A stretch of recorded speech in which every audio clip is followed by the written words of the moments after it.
Estimados estudiantes, bienvenidos a la sesión número 3 de esta segunda unidad, que es el lenguaje conjuntista.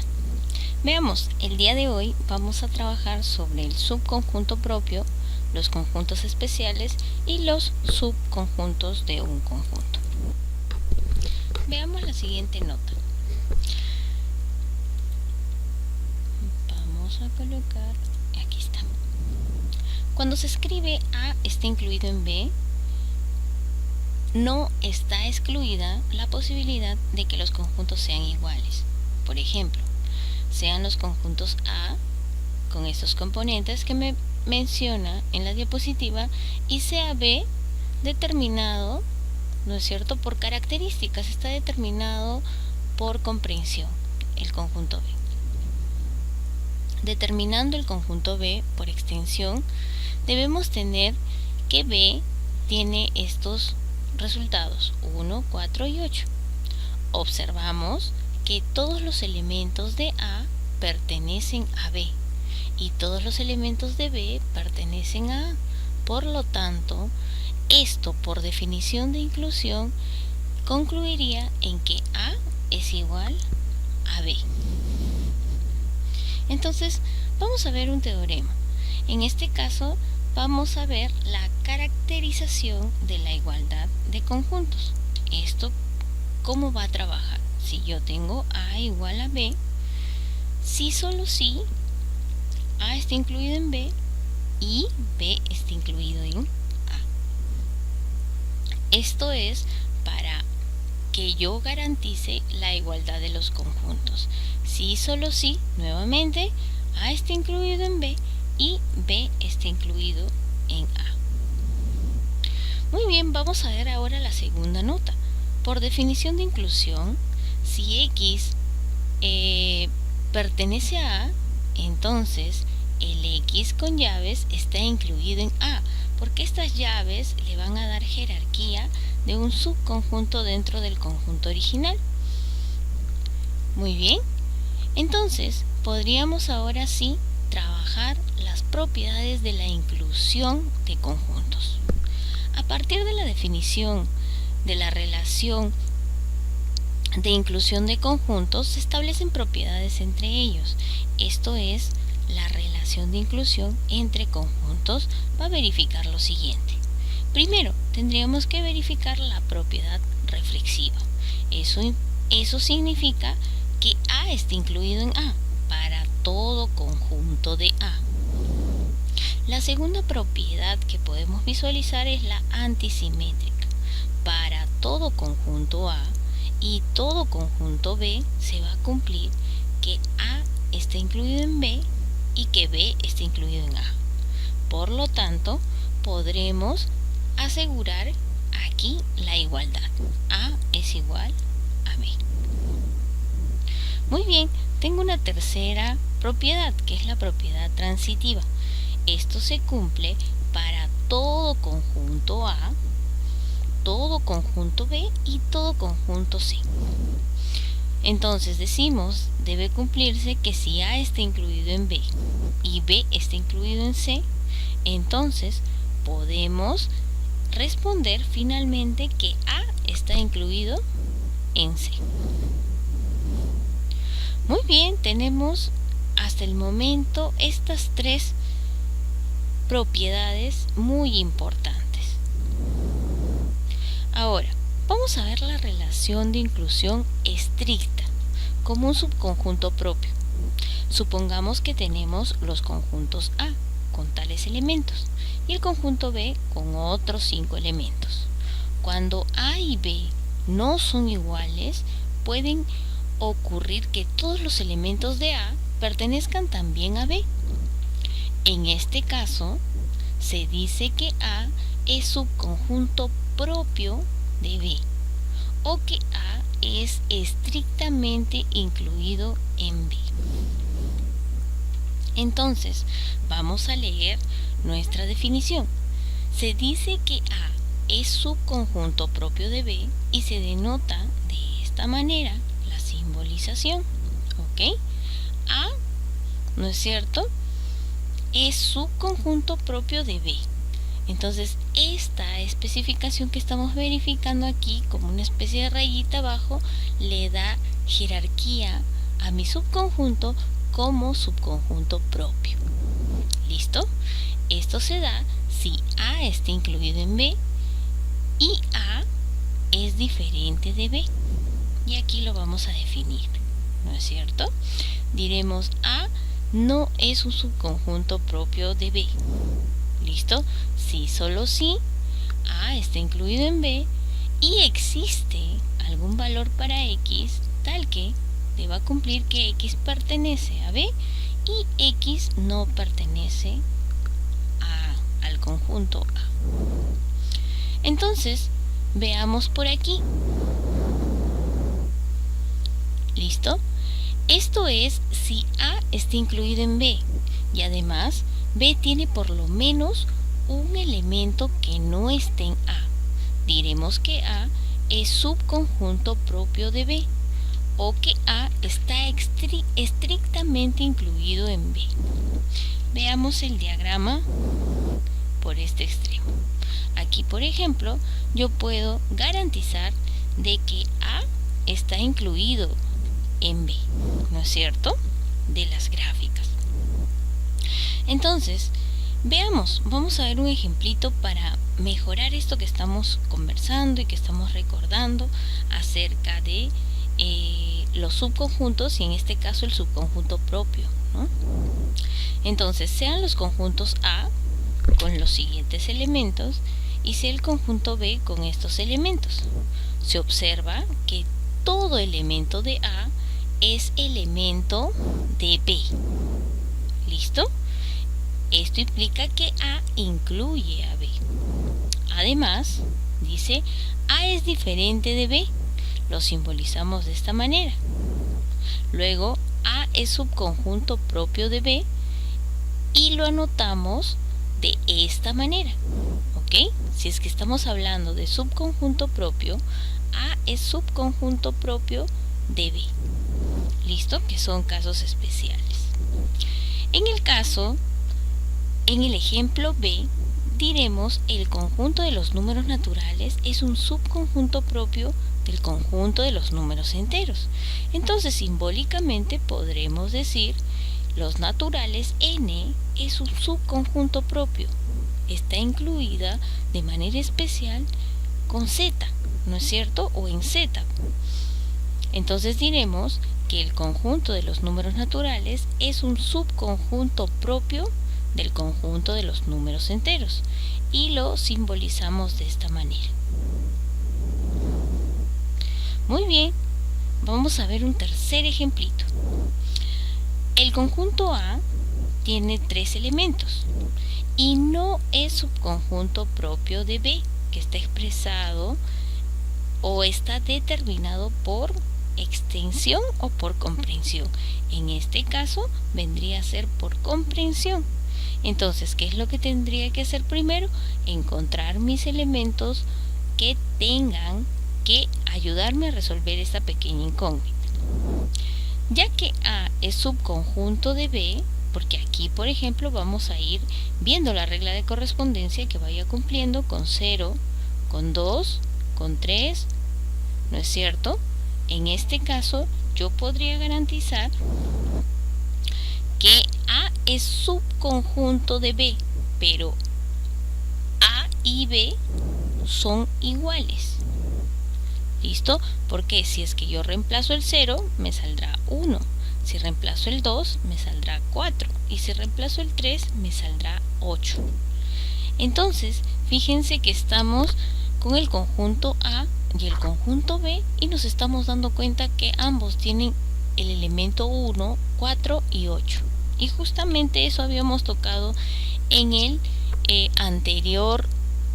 la anterior videoconferencia que hemos tenido, ¿no es cierto? Entonces, veamos ahora parte de los conjuntos especiales. ¿Listo? Dentro de los conjuntos especiales vamos a nombrar al conjunto vacío. Consideremos al conjunto vacío, por ejemplo, en esta forma. X pertenece a los naturales, donde 7x menos 5 va a ser mayor que 2 y a la vez va a ser menor que 9. ¿Listo? Aquí tengo una condición para encontrar los valores de A. Entonces diremos que los elementos que forman el conjunto A están definidos por los números naturales que cumplen la desigualdad que me menciona en el conjunto. Resolviendo esta desigualdad, listo, en este caso vamos a separarlo de dos formas, ¿ok? Listo.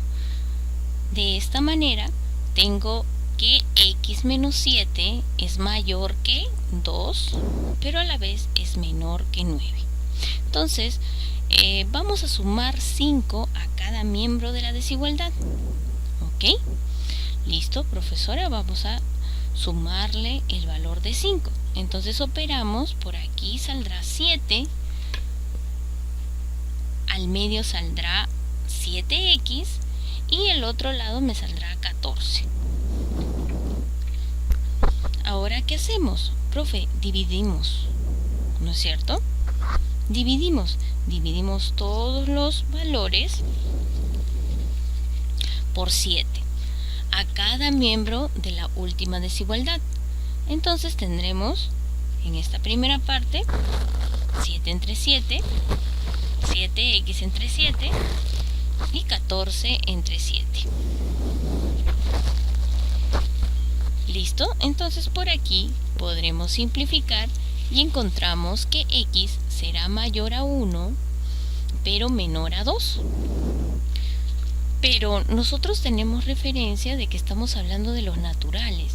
¿Hay algún natural que cumpla que sea mayor a 1, pero menor a 2? Entonces analizamos un poquito esta situación y decimos, como no existe ningún número natural entre 1 y 2, el conjunto A no tendría ningún elemento.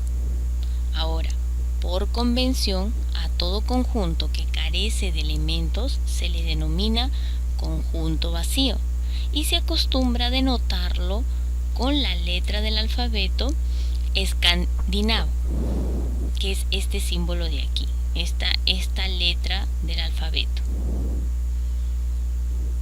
Por lo tanto, podemos denotar de esta manera el conjunto vacío. ¿Listo? ¿Qué más?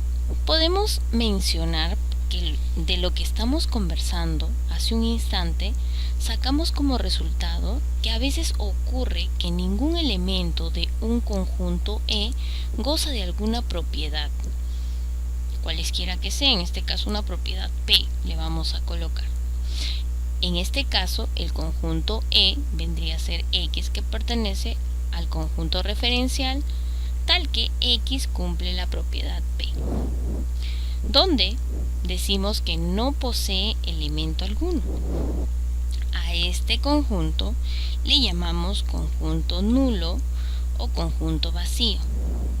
¿Listo? Aquí hacemos otra representación. Por ejemplo, si queremos representar el conjunto vacío, solamente ponemos el conjunto a través de llaves, o sea, solamente las llaves, sin ningún elemento dentro.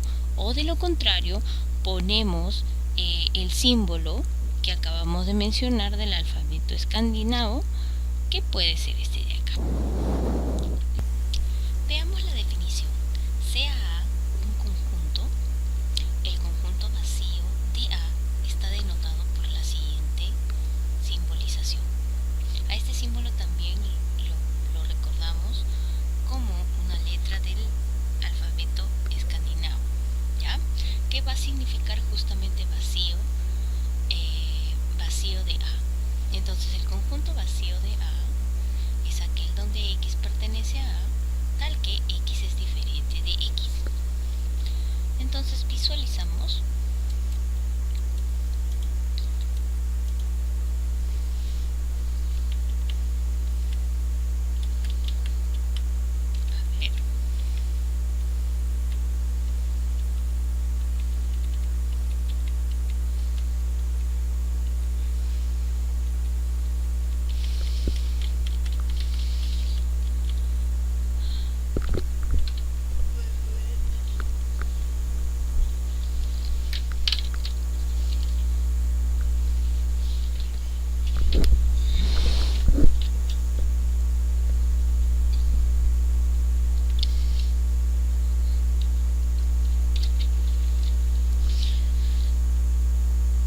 Veamos la definición.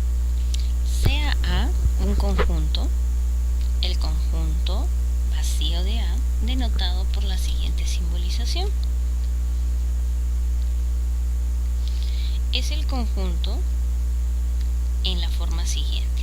Yo podré decir el vacío de A es igual a este conjunto, donde X pertenece a A, tal que X es diferente de X. Vamos a ver algunas observaciones importantes en este punto. Por ejemplo, el conjunto vacío no tiene elementos, ya que para todo X que pertenece a A va a cumplirse que X es igual a X.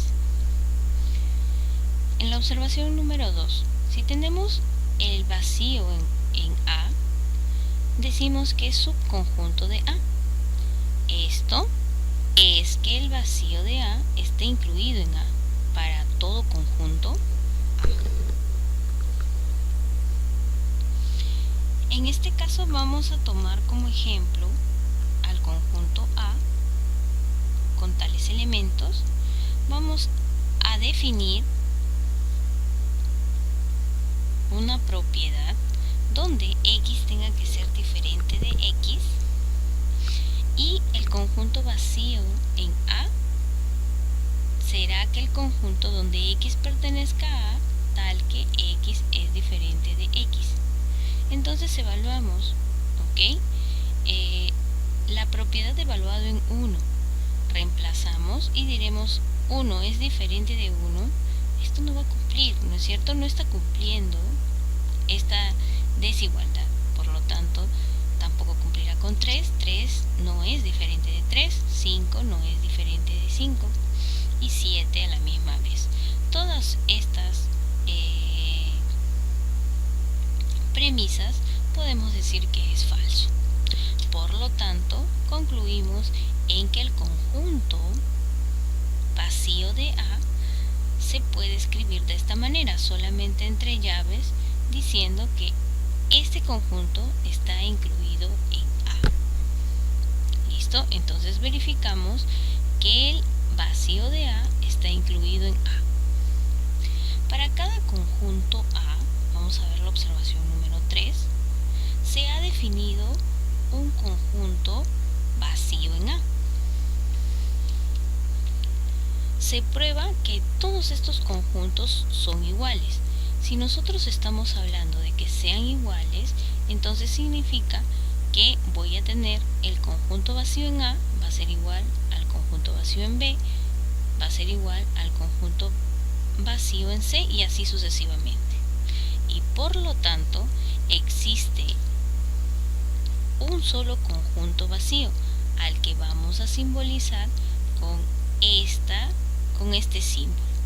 ¿Ok? ¿Listo? De manera práctica también lo representamos con el símbolo phi. Veamos los teoremas que están de color azul. La primera, existe un único conjunto vacío al que denotaremos por esta simbolización, haciendo la aclaración correspondiente. La 2, el conjunto vacío está incluido en A para todo valor que esté dentro de A.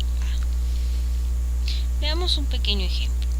Los siguientes conjuntos no poseen elementos, es decir, son vacíos. Vamos a trabajar por acá. Me dice que X sea un número real y donde X al cuadrado más 4 sea igual a 0. En este caso no tengo valores, ¿no es cierto?, para el X. Por lo tanto, verificaremos, ¿no es cierto?, que este conjunto, listo, en realidad no posee elementos. En el caso, también, por ejemplo, aquí podemos despejar esta ecuación. X sería igual a 5 tercios. Ese 5 tercios pertenece a los números enteros. Sí, profesora, también pertenece. Y en el caso de C, me dice que X pertenece a los racionales y quiero que cumpla esta ecuación. Si nosotros evaluamos esto, nos saldrían los posibles resultados. Aquí vamos a desarrollarlo uno por uno. Por ejemplo, el x al cuadrado más 4 es igual a 0. Esto desarrollado me quedaría que x al cuadrado es igual a menos 4. X es la raíz cuadrada de menos 4. Pero en este caso, por ejemplo, cuando tenemos la raíz de un negativo, va a entrar a tallar un personaje especial. ¿Ok? ¿Por qué? Porque no puedo sacar, al menos en los reales, no me va a salir la raíz cuadrada de menos 4. Entonces, ¿qué es lo que vamos a hacer? Ya. Vamos a trabajar esto como una doble respuesta. Más 2 y menos 2. ¿Ok? En este caso diremos que y no pertenece a los reales, ¿no es cierto? Más bien a los imaginarios. En este caso entonces diremos que por lo tanto el conjunto A es igual, ¿ok? O va a denotarse con el conjunto vacío en A. En el caso de la B, tenemos la B. X pertenece a los Z, tal que 3x es igual a 5. Despejamos esa ecuación. Me saldría que x es igual a 5 tercios. Pero esos 5 tercios no pertenecen a los números enteros. ¿Ok? Por lo tanto, yo diré que el conjunto B es igual al vacío. Y por último, la C. Decimos x que pertenece a los racionales y me piden x al cuadrado menos 5 es igual a menos 2. ¿Ok? De esta resolución, el menos 2 pasa a sumar al otro lado y me queda reducido x al cuadrado es igual a 3. ¿Ok? Por lo tanto voy a obtener dos raíces. Será más menos la raíz cuadrada de 3. Pero nosotros verificamos que este valor no está dentro de los racionales. Por lo tanto, yo aseguro que el conjunto C es un conjunto vacío. Muy bien, profesora, hemos visto entonces la parte del conjunto vacío. Ahora vamos a ver al conjunto unitario. En el caso que un solo elemento del conjunto universal goza de una propiedad P, al conjunto A, conformado por los X que pertenecen al conjunto universal, tal que X cumple la propiedad P. ¿Listo? ¿Qué más? Se le llama conjunto unitario a este conjunto porque podemos escribir de la siguiente forma.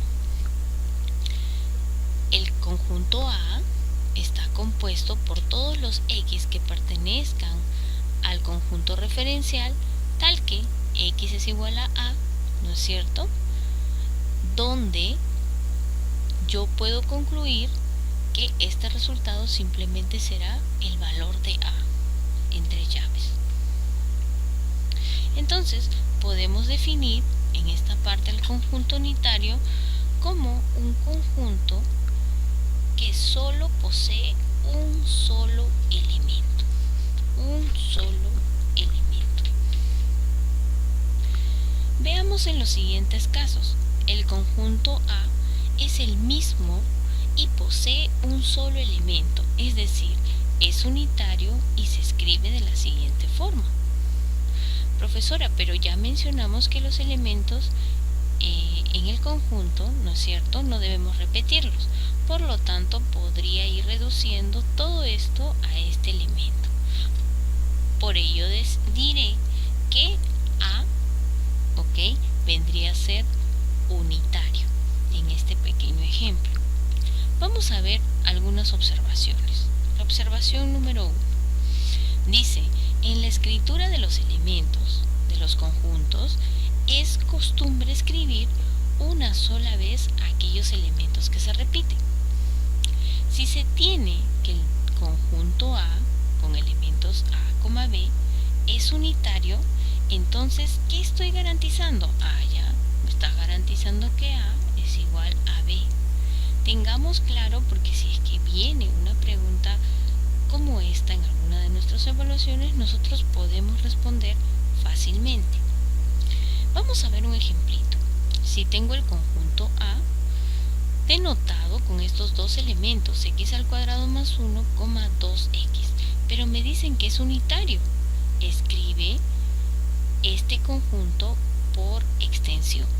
A ver, lo primero que tenemos que hacer es darnos cuenta que nos está diciendo que es unitario. Si es unitario, va a pasar lo que vimos hace un instante. Puedo tener 10 valores, pero esos 10 valores de repente solamente me representan uno solo. Entonces, en este caso me están asegurando que es unitario. Entonces yo tendría que igualar x al cuadrado más 1 es igual a 2x. ¿Listo? Trabajamos esta ecuación. El 2x se pasa al otro lado para formar un binomio elevado al cuadrado, que en este caso tendría sentido porque tengo x al cuadrado menos 2x más 1 igual a 0. Esto, ¿de dónde nace? De que x menos 1 fue elevado al cuadrado. ¿Ok? Por lo tanto, en este caso yo tendría que factorizar y encontrar los valores para x. Como es una cuadrática, en este caso podríamos trabajar que x menos 1 es igual a 0, ¿no es cierto? Por lo tanto, x es igual a 1. Entonces, finalizaremos esta parte diciendo que para x igual a 1 en A, tenemos que el conjunto A está compuesto por un solo elemento, ¿no? Que es 2. Ahora vamos a ver el conjunto universal o referencial, que también habíamos tocado un poquito ya en la clase anterior. Decimos que el conjunto universal o referencial se demuestra que no existe un conjunto universal que contenga a todos los conjuntos. Esto se conoce como la paradoja de Russell. En cambio, existe un conjunto universo de referencia denotado por U o denotado por E. Así, por ejemplo, para los conjuntos Z positivo, para el conjunto P, para el Z negativo, el conjunto universal o referencial será U o en todo caso Z, si es que no me lo menciono. Entonces, diremos que el conjunto universal no es único. Este cambia de acuerdo al tema que se está tratando. Así, si hablamos de triángulos equiláteros, el conjunto referencial va a ser un conjunto de todos los triángulos. Si hablamos de divisibilidad, el conjunto referencial es el conjunto formado por todos los números enteros. Entonces, teniendo en cuenta este concepto, ¿no es cierto?, de conjunto referencial o universal, vamos a trabajar sobre una proposición, que vendría a ser que U es el conjunto referencial y A es el conjunto cualesquiera de elementos de U. Entonces, podremos decir que A está incluido en U. Vamos a ver el siguiente punto que es sumamente importante, que son los subconjuntos de un conjunto. Diremos en este caso, dado un conjunto A cualquiera, es posible formar con los elementos de A subconjuntos propios de A, incluyendo al mismo conjunto A, ya que A está incluido en A, para todo conjunto A. Entonces veamos, nos dice este pequeño ejemplito: Camila entra a una heladería donde se expenden helados de varios sabores, entre ellos helado de coco, helado de chocolate, helado de fresa. ¿Qué opciones puede tener Camila?, me pregunta. A ver, vamos a evaluar por aquí. Para iniciar la solución tenemos que mencionar que Camila puede ordenar ningún helado en especial, helado de un sabor, tengo 3 opciones para el sabor, helado de 2 sabores, ¿ok? Y también puedo evaluar el helado con todos los sabores. Muy bien, ustedes eligen, ¿no es cierto?, conociendo en este caso que podemos ordenar nuestras operaciones. Por tanto, Camila tiene 8 opciones de elegir su helado. Entonces vamos a trabajar de la manera más sencilla, ¿no es cierto?, verificando evento por evento para que podamos entender qué significa justamente encontrar los subconjuntos. Veamos el segundo ejemplo. Dice determinar los subconjuntos del conjunto A. Y esto está compuesto por A, B. Entonces, dentro de la solución podremos decir que debemos ver cuántos subconjuntos se pueden formar con un conjunto de 2 elementos. Veamos, cuando hablamos de subconjuntos propios, vamos a hablar entre llaves del conjunto A, entre llaves, B entre llaves y phi, que me va a representar justo el conjunto vacío en ese punto específico. A estos le agregamos el mismo conjunto A. ¿Listo? Por lo tanto, se tienen 4 subconjuntos, porque podemos utilizar la expresión de 2 a la n, que va a ser igual a 4. Ya, entonces, profesora, en este caso tendríamos el vacío, el valor de A, el valor de B y el valor completo del conjunto, que vendría a ser A, B. Esos vendrían a ser los 4 subconjuntos que acaban de formar en nuestra diapositiva esta partecita. Esto es que el vacío está incluido en A. A entre llaves está incluido en A. B entre llaves está incluido en A. Y A está incluido en A. Luego, un conjunto con 2 elementos genera 4 subconjuntos, aplicando la expresión anterior que mencionamos. ¿Okay? Veamos aquí un ejemplo. Dice determinar todos los subconjuntos del conjunto B y me dan los elementos del conjunto B: 2, 4 y 6. Entonces, usando la definición de inclusión y las propiedades anteriores, veamos cuántos subconjuntos se pueden formar con un conjunto de 3 elementos. Veamos entonces, el primero va a ser exclusivamente su conjunto vacío. El conjunto vacío está incluido en B. Después vamos a trabajar con un solo elemento, en este caso con 2, con 4 y con 6. Individualmente, todos ellos evaluados como subconjuntos estarán incluidos en el conjunto general, que es B. Después, ¿quién más? Mencionamos que en este caso podríamos hablar de 2 elementos, de 2 y 4, de 2 y 6 y de 4 y 6. También en este caso estos subconjuntos estarán incluidos en el conjunto B, como lo podemos verificar.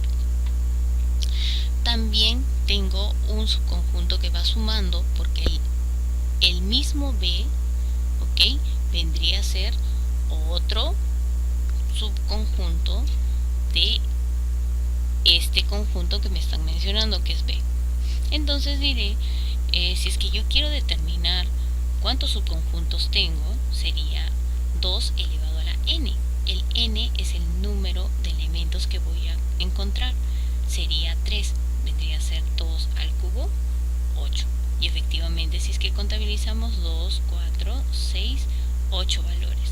Recuerda que en esta parte, ¿no es cierto?, para trabajar lo que son los subconjuntos hay que tener mucho cuidado. El vacío siempre es un subconjunto y el conjunto total también viene a ser otro nuevo subconjunto.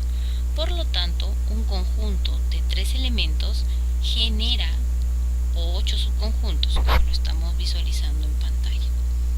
Vamos a poner una regla para finiquitar esta parte de esta tercera clase. Decimos, en general, si un conjunto A tiene n elementos distintos, entonces se puede construir con los elementos de A. Vamos a utilizar 2 a la n subconjuntos. De todos ellos, 2 a la n-1 serán los subconjuntos propios, por si me piden dentro de algún ejercicio trabajar subconjuntos y subconjuntos propios. Entonces, también podríamos trabajar el cardinal de un conjunto. ¿Qué significa el cardinal? Es la cantidad de elementos que tiene el conjunto en mención. En este caso diremos, si un conjunto E tiene n elementos, entonces se dice que el cardinal del conjunto E es n.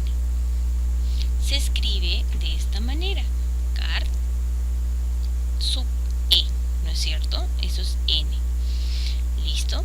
Entonces, en este ejemplito, por ejemplo, yo estoy colocando un conjunto E con tantos elementos. Entonces, si queremos saber el cardinal de ese conjunto E, tendría que contabilizar mis elementos. Y efectivamente estoy encontrando solamente un número, que sería, en nuestro caso, ¿no es cierto?, la cantidad de elementos de este conjunto. Les voy a dejar igual por aquí una serie de ejercicios propuestos para que ustedes puedan practicar y puedan resolverlo para nuestra siguiente sesión. Hasta aquí ha sido la tercera sesión. Cuídense mucho, nos encontramos en la siguiente sesión, jóvenes. Muchas gracias.